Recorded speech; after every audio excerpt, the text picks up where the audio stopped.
Olá, pessoal.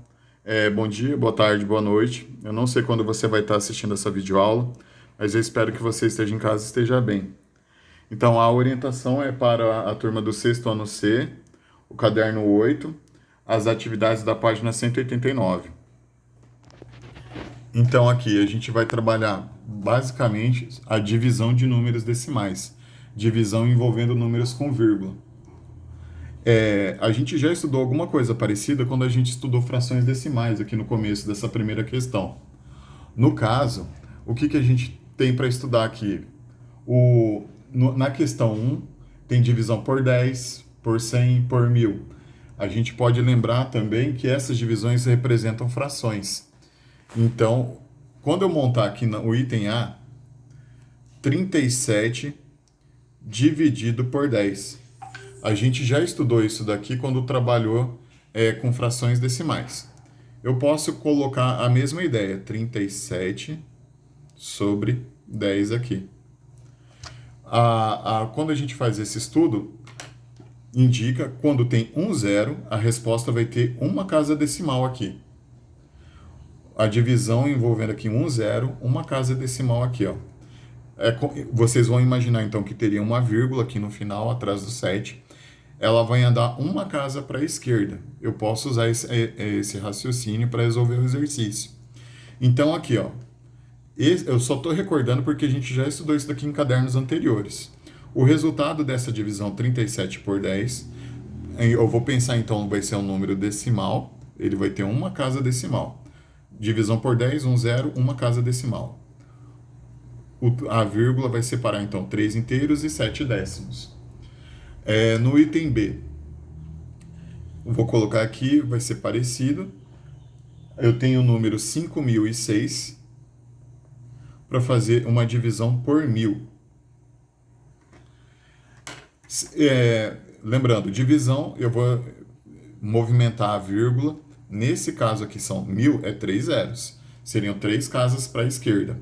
Se eu não estou vendo essa vírgula, eu vou imaginar que ela está atrás do 6. Nesse caso aqui, a primeira casa aqui para a esquerda, uma casa vai ser o 6, a segunda casa aqui o 0, a terceira casa aqui o outro 0. Aí essa vírgula vai mudar de posição. Ela vai separar os 5 aqui dos demais números que a gente acabou de observar. Então, a resposta, 5 inteiros.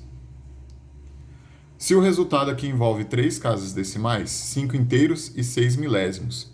Eu só faço a leitura do 6 aqui, que eu considero o algarismo com algum significado, algum valor para ser observado aí. No item C, agora no item C tem uma resposta um pouquinho diferente, porque ali o número já tem a vírgula. 5 inteiros e 7 décimos para dividir por 10. A divisão por 10 quer dizer uma casa para a esquerda, eu já vou pensar nisso. Dessa forma, 1 zero, uma casa para a esquerda, mas a vírgula já está aqui, ó, separando 5 inteiros e 7 décimos. Se eu movimentar essa casa, uma casa para a esquerda, imaginando que o resultado da divisão, a vírgula vai caminhar uma casa para a esquerda, eu posso usar esse raciocínio. A vírgula ficaria aqui na frente do 5, a nova posição dela. Então, o que eu teria? Vírgula, o 5 e o 7 como resultado. Já tinha uma casa após a vírgula, aumentou mais uma casa. Divisão por 10, pelo menos mais uma casa aí para a esquerda. O resultado ficou com 2 casas. E aí eu vou lembrar, na frente, quando não tem nada na parte inteira, eu vou completar com 0. Esse é o significado do zero à esquerda, não vale nada ali na parte do inteiro desse número decimal. E pela minha leitura, eu posso falar, se quiser, 0 inteiros e 57. Agora vem a diferença. Quando o resultado aparece com 2 casas decimais, a gente faz a leitura de centésimos.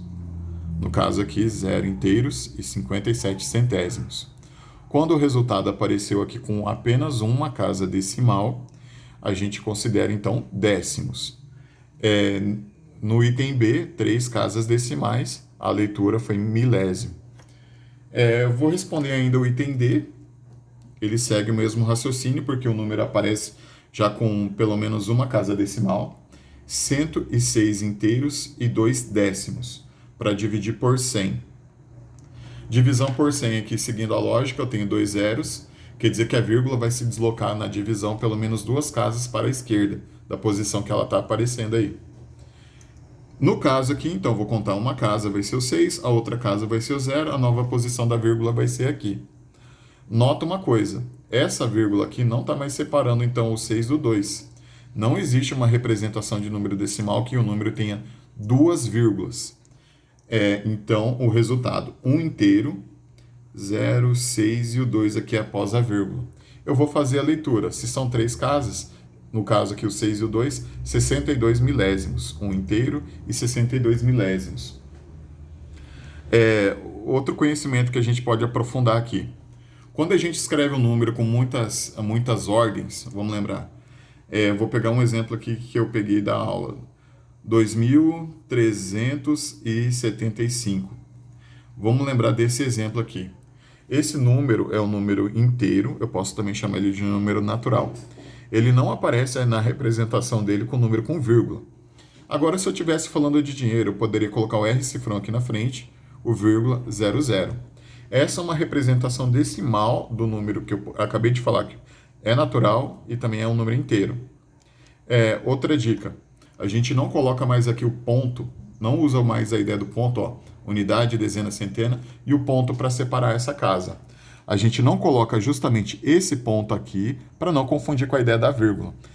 Se vocês estão colocando ainda esse ponto, pega o costume de não colocar mais esse ponto aqui para separar essas casas decimais. Se quiser deixar um espacinho um pouco maior aqui, 2, um espacinho, 3, 7, 5. Aí, se necessitar escrever alguma coisa com a vírgula, beleza. Tá bom? Então, essa foi a orientação da questão 1. As outras questões envolvem divisão de números decimais. Eu vou dar apenas algumas dicas sobre as outras questões.